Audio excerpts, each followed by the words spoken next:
நம்ம இன்றைக்கி பாசிப்பருப்பு உருண்டை தான் செய்ய போகிறோம். அதுக்கு நான் 1 கப் அளவுக்கு பாசிப்பருப்பு எடுத்திருக்கேன். எந்த கப்பில் பாசிப்பருப்பு எடுத்திருக்கோமோ அதே கப்பில் 1 கப் அளவுக்கு ஜீனி எடுத்திருக்கேன். நெய் ஒரு 50 மில்லி அளவுக்கு நல்லா காய்ச்சி வச்சுருக்கேன். அது கூடவே ஏலக்காய் தூள். அவ்வளோதான், 3 பொருள் தான். ரொம்பவே சிம்பிளான ரெசிபி. இப்போ ஃபஸ்ட்டு வந்து பாசிப்பருப்பை நல்லா வறுத்து எடுத்துக்குவோம். கடாய் காஞ்சிருச்சு.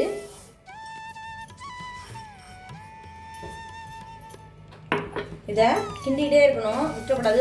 இல்லைன்னா கிண்டாமல் விட்டோம்னா ஒரு பக்கம் கலர் சேஞ்ச் ஆகிடும், ஒரு பக்கம் கலர் சேஞ்ச் ஆகாமல் இருக்கும். அதனால் கிண்டிகிட்டே இருக்கணும். நல்லா முதர்ந்ததுக்கு இப்போ கொஞ்சம் கொஞ்சமாக கலர் சேஞ்ச் ஆகுது பாருங்கள். இன்னும் நமக்கு நல்லா ப்ரௌன் கலரில் வரணும். ஈவனாக கிளறிகிட்டே இருந்தோம்னா தான் கரெக்டாக வரும்.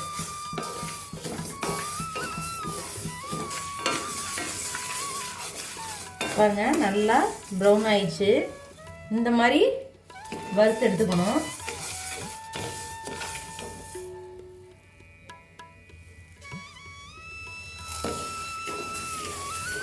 அடுப்பை ஆஃப் பண்ணிடலாம் நம்ம. இப்போ இது நல்லா சூடு ஆறட்டும், அப்புறமா பவுடர் நுணுக்கிடணும். இப்போ அதுக்குள்ளே மிக்ஸி ஜாரில் நம்ம எடுத்து வச்சுருக்க சர்க்கரையை நல்லா பொடி பண்ணிக்குவோம். அது கூடவே ஏலக்காய் தூளையும் நான் போட்டுப்பேன், 1 டேபிள் ஸ்பூன் அளவுக்கு. நான் இன்னும் நல்லா பவுடர் ஆகணுங்கிறதுக்காண்டி நான் அதோடய சேர்த்து போட்டிருக்கேன். இப்போ பாருங்கள், நல்லா பவுடர் ஆகிடுச்சு. நல்லா நைஸாக பவுடர் ஆகிடுச்சின்னு சொன்னால் நம்ம சலிக்க தேவையில்லை. இல்லை கொஞ்சம் திப்பி திப்பியாக இருக்க மாதிரி தெரிஞ்சிச்சுன்னா நீங்கள் வந்து ஜன்னி வச்சு சலிச்சுக்கோங்க. நான் வந்து இப்போ ஒரு பாத்திரத்தில் கொட்டிக்கிறேன். இப்போ அதே போல் நம்ம எடுத்து வச்சு பாசிப்பருப்பு வறுத்து வச்சுருக்கோம் பாருங்கள், அதையும் நல்லா பவுடராக்கி நுணுக்கிக்கும்.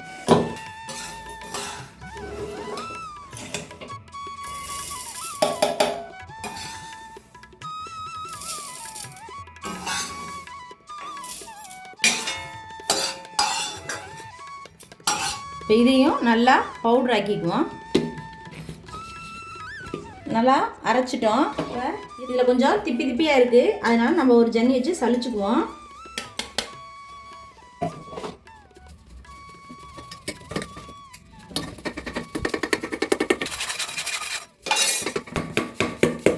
பாருங்க கப்பி எவ்வளவு இருக்குன்னு. இதை மறுபடியும் நம்ம மிக்ஸி ஜாரில் போட்டு பவுடர் பண்ணி எடுத்துக்குவோம்.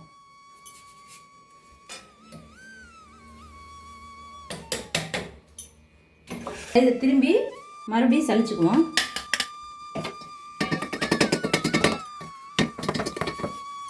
இப்போ பாருங்கள், மேக்ஸிமம் எல்லாமே பவுடர் ஆகிடுச்சு. நமக்கு கப்பி அந்தளவுக்கு இல்லை பாருங்கள், இவ்வளோ தான் இருக்குது.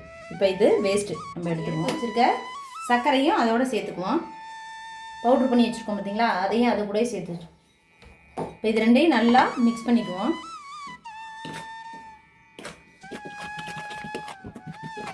இப்போ இது எல்லாமே நல்லா மிக்ஸ் பண்ணிட்டோம். இப்போ நம்ம எடுத்து வச்சுருக்க நெய்யை லைட்டாக ஹீட் பண்ணிக்குவோம்.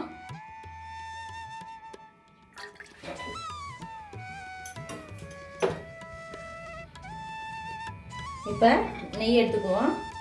நம்ம லைட்டாக கொஞ்சம் கொஞ்சமாக இந்த மாவோட ஊற்றி கிளறி விடுவோம். ஒரு பேட்ச் ஊற்றிட்டேன், லைட்டாக அப்படியே கிண்டி விட்டுக்குவோம். பார்க்கும்போது கட்டிப்பட்ட மாதிரி தான் இருக்கும். கொஞ்சம் லைட்டாக ஆறுனதுக்கப்புறம் நம்ம உருண்டை பிடிக்கிறதுக்கு கரெக்டாக வந்துடும். இப்போ மீதி இருக்க நெய்யையும் அது கூட சேர்த்துக்கிறேன்.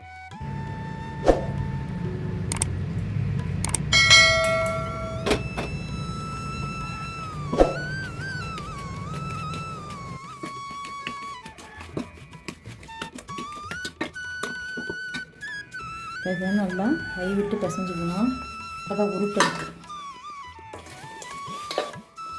நல்லா ஈவனாக எல்லா பக்கமும் கட்டி இல்லாமல் நல்லா பிசைஞ்சுக்கணும். நெய் பாசி போட்டு சேர்ந்து வாசம் ரொம்ப அருமையாக இருக்குது. இதை நல்லா ரொம்ப கேட்கணும். இந்த மாதிரி அழுத்தம் கொடுத்து ஒவ்வொரு உருண்டையாக பிடிச்சி உருட்டி எடுத்துக்குவோம். நல்லா அழுத்தி கொடுக்கும்போது அப்போ தான் ஒன்று கூட விரிசல் இல்லாமல் அப்படியே கரெக்டாக ஈவனாக நல்லா ரவுண்டாக இந்த மாதிரி வரும் பாருங்க.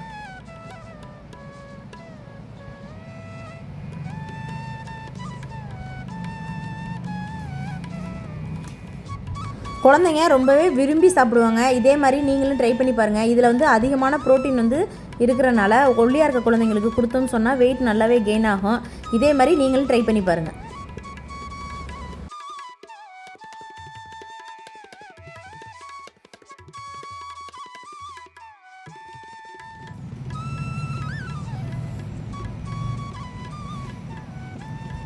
ரொம்பவே ஜூஸியான நல்லா வாயில் வச்சோடனே கரைகிற பாசிப்பருப்பு உருண்டை, நம்மளுடைய சுவையான பாசிப்பருப்பு லட்டு ரெடி ஆயிடுச்சு. இந்த வீடியோ உங்களுக்கு பிடிச்சிருந்துச்சுன்னா லைக் பண்ணுங்கள், ஷேர் பண்ணுங்கள், மறக்காமல் சப்ஸ்கிரைப் பண்ணிடுங்க. பக்கத்தில் இருக்க பெல் ஐக்கானே கிளிக் பண்ணிக்கோங்க. அப்போ தான் நம்ம அடுத்தடுத்து போடுற வீடியோ உங்களுக்கு நோட்டிஃபிகேஷனாக வரும்.